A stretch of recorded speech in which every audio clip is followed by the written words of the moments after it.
Hello guys, welcome back to my channel. What's your name? Biate noake komi trend pante kacho far ke latiam no ameti kitunga falar ke ring ai no kom ameti kitunga khasiken one tahin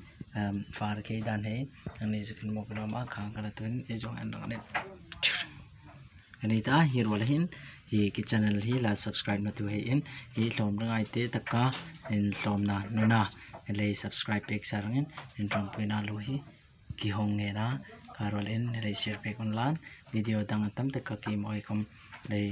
thrat professional video na ko no kom salan in te top ne cho ya nin ngai tom na ne thang pe rang thang pe na kar phat ne gospel Siamthara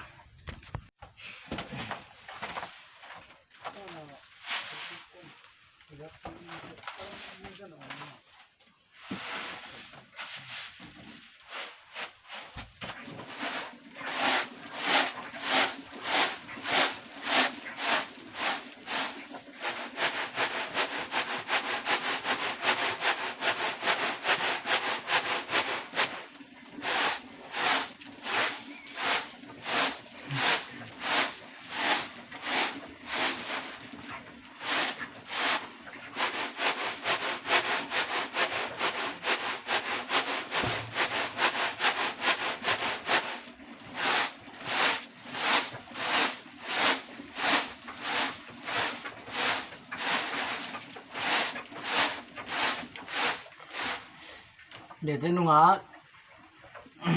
và cái chiêm nó lợn mình sốc đây là thùng này đấy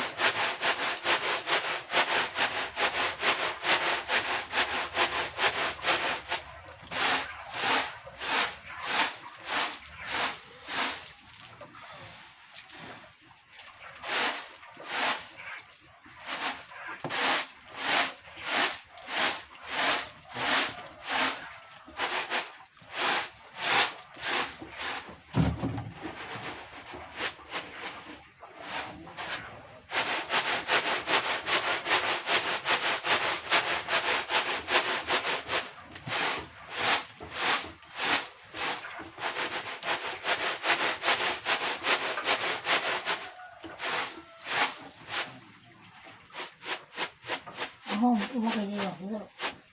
mình thấy mình in phương thật sự là vậy như là đây rồi nhỉ nó cái tay chúng in thay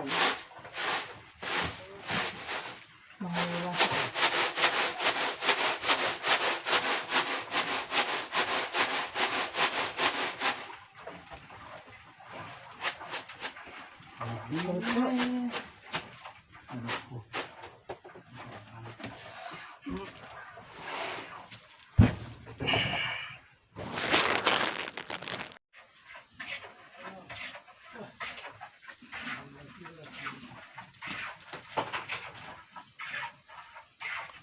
masalay takanita nalay puka ki kj ta ka ki sianita